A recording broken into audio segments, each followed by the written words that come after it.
Hey, this is Pasquale.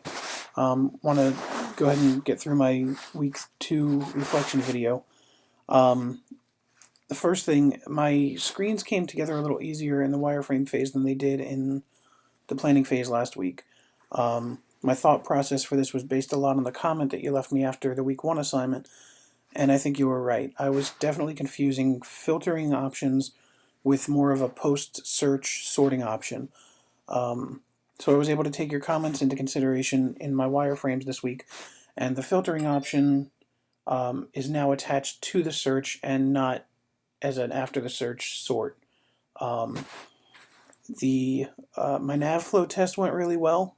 There was a couple of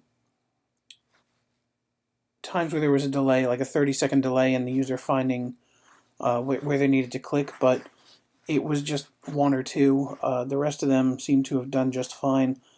There were 2 users that I noticed that didn't bother to read the instructions, and what they did was took the common sense approach and they clicked right inside the search field instead of clicking the advanced filtering options link like I had given them instructions to do. So everyone else seemed to have followed the instructions, and were all able to find the filter options, click through to the end. I had one user who just slightly missed the mark on one of the coding language links, and his click came in just below the area where I had selected as a hotspot for users to click on when they were testing.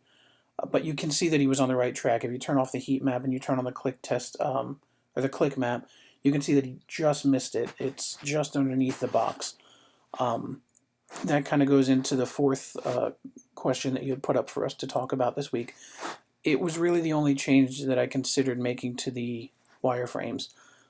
Maybe enlarging the checkboxes or creating a different, I don't know, like a button or something that would be able to be selected.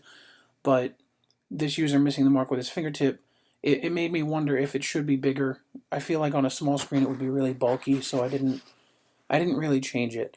I think about the applications like Facebook and YouTube, and their mobile apps have really tiny clickable areas for, like, if you're on Facebook and you're trying to like something. I can't think of how many times I've missed that button when trying to click it, and click it 2 and 3 times and then finally get it. But if millions of people are doing this and Facebook's not really updating the experience, they know that people are going to continue to do that. That doesn't make it excusable, but I think that if I had more time to test this out and more users, and I found that a lot of them were just missing that spot over and over and over, and it became a big problem, then I would definitely increase the size of the checkboxes or any other spot on the page that they were not getting, right on point with when they were trying to select. In this case, I didn't feel like it was a big deal because it was just one person at this point. Everybody else seems to have done just fine. That's it. Hopefully my week 2 assignment will be sufficient, and I'll have resolved some of the issues from last week with my planning. Take care.